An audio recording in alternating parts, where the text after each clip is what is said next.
Hi friends, today we are going to discuss about the determination of quotient with the help of diagram. Quotient is one of the important concept we already discussed in earlier video. Quotient is uh, equal to total revenue minus total variable cost. Quotient can be defined as the difference between the total revenue and total variable costs. It can be written as the quotient. Quotient is equal to total revenue minus total revenue minus total cost. This is the formula for the quotient. Now we have to understand the quotient with the help of a diagram. The diagram I already draw here by the help of marker pen, sketch pen, etc.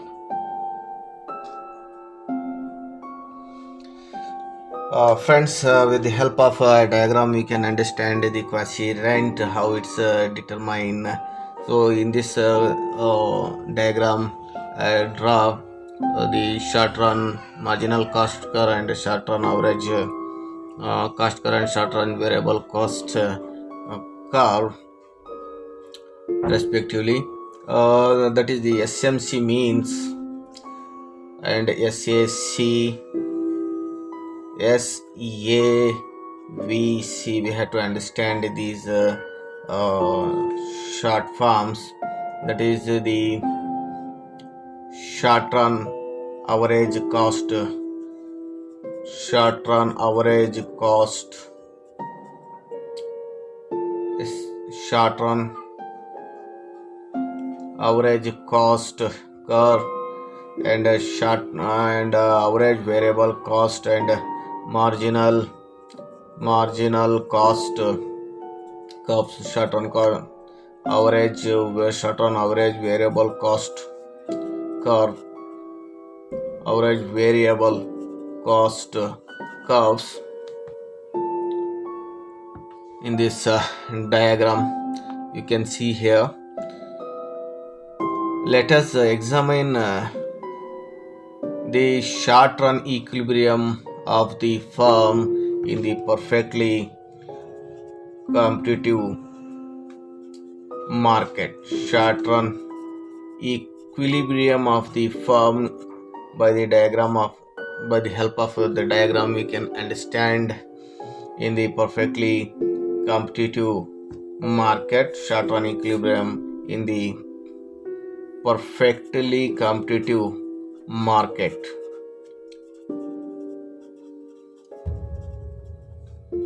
How it's determined in the perfectly competitive market. With the help of this diagram we can easily understand what will happen in the perfectly competitive market. The demand curve faced by the firm is the horizontal line, which is on the paper I already drawn. Horizontal line parallel to the OX axis from the level of price at price P. At price P, demand curve is DL is equal to average revenue and marginal revenue.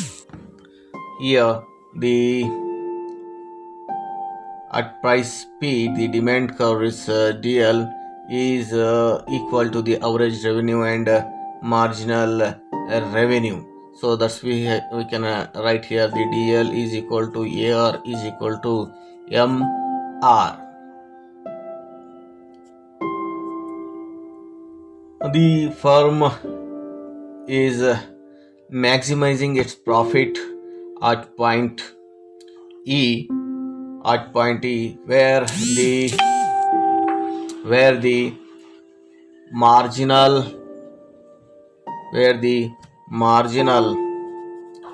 revenue is equal to short run marginal cost. It is producing at the OQ units of output, from which it receives total revenue equal to OPEQ. Total revenue, it receives the OPEQ, total revenue. At this level of output, total variable cost is equal to ORSQ. So the total variable cost is equal to ORSQ.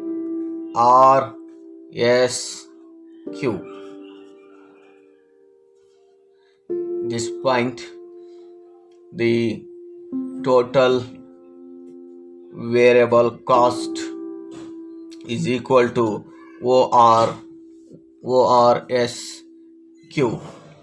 So as we told about the quotient, so quotient is the surplus of total revenue over total variable cost. So we can write a formula to the quotient. Quotient is equal to the total revenue. Quotient is equal to the total revenue minus total variable cost. So by the help of the diagram, we can understand the formula. So that is total revenue is OPEQ. Total revenue is OPEQ minus total variable cost is ORSQ.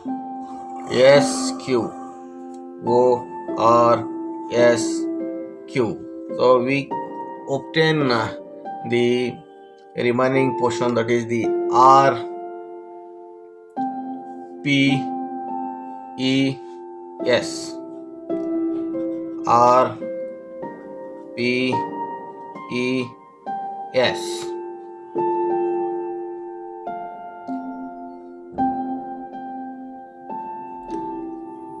If the demand for products fall from DL to D-L, then the total revenue is equal to its variable cost.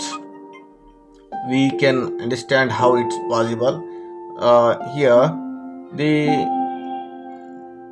quotient in this time is equal to 0 when the demand curve passes through the minimum of average variable cost curve. So the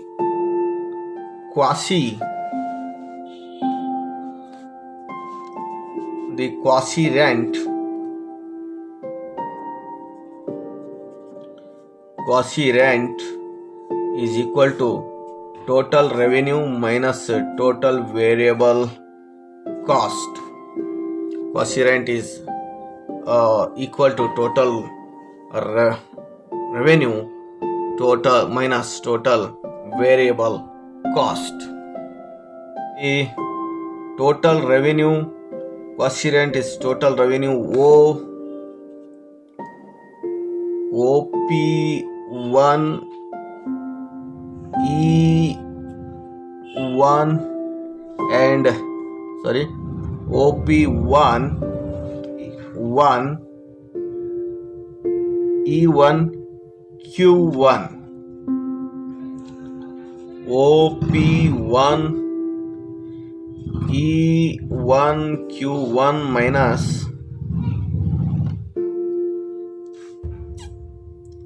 OP1 E1 Q1. So when we subtract OP1 E1 Q1 minus OP1 E1 Q1, we can get the quotient is 0 in this section. in the long run, also quotient is equal to 0.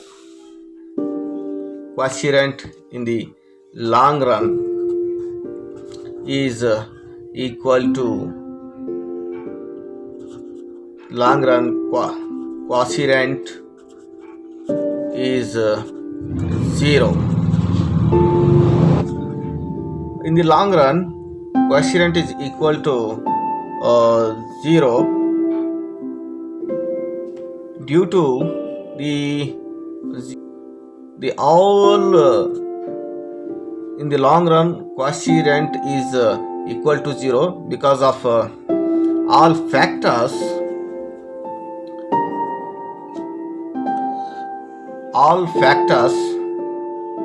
in the long run, all factors in the long run,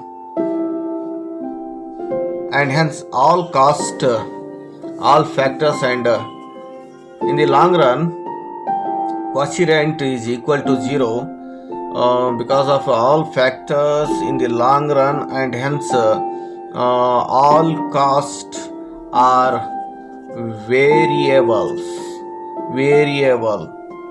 So in the long run we can change the fixed factors, and when we making changes in the fixed specialized all factors of production, the cost also be changes. That's why the all variable, the cost are also variables.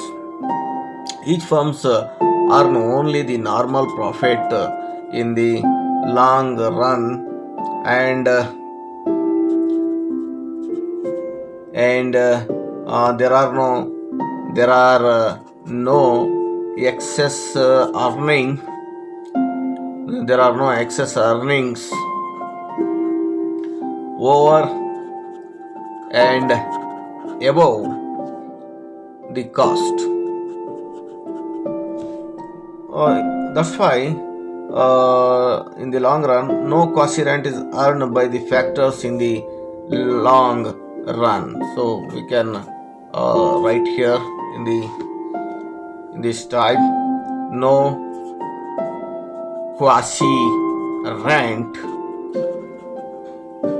is earned by the factors in the long run.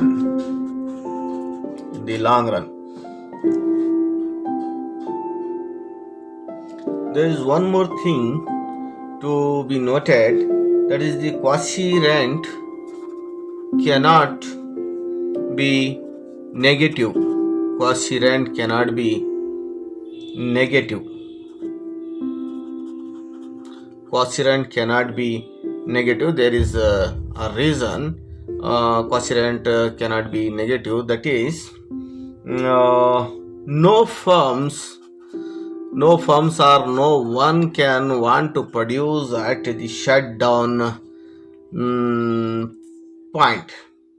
No firm or entrepreneur want to operate at the shutdown point.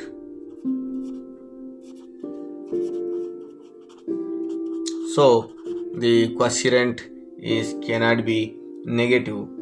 That is, when the firm is not covering its variable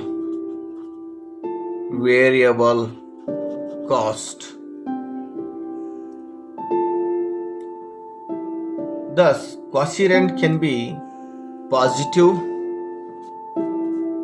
or equal to 0, but it cannot be negative.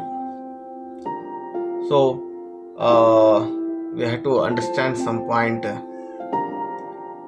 in this way. The quotient is more than a fixed cost, equal to fixed cost, less than fixed cost, equal to 0, and last one negative.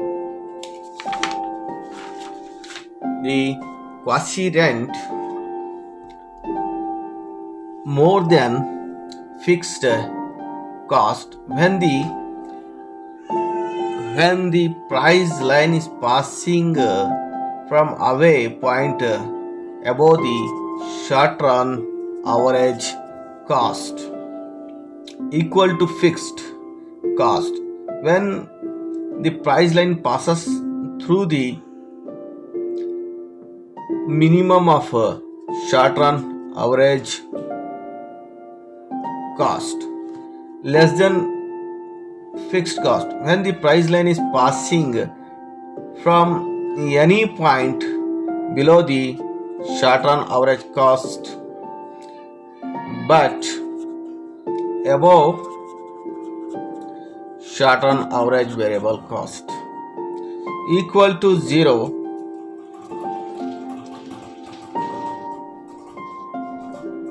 when the price line passes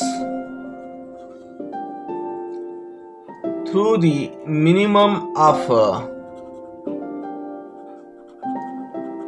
short run average variable cost and in the long run. Negative.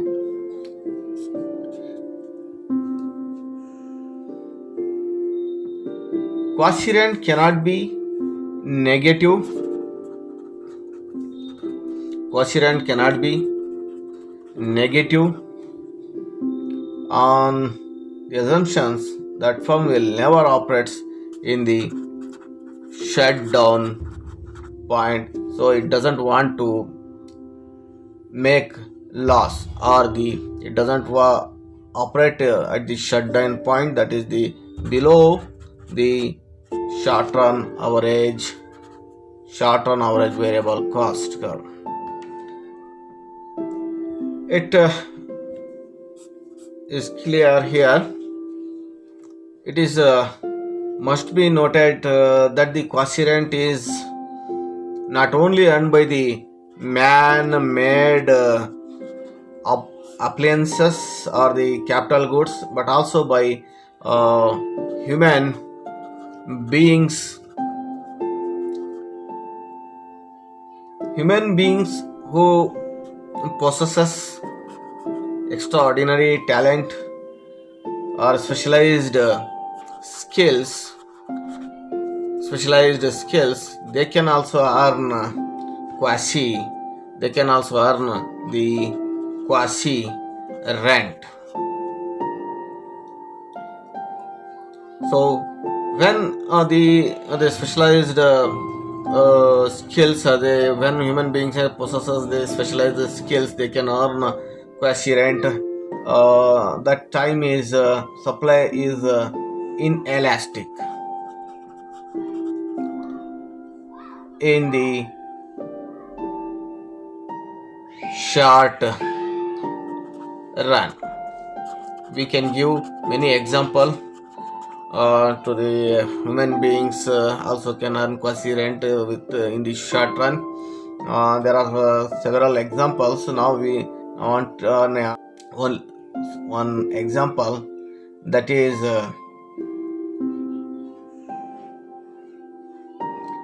a newly discovered teaching method of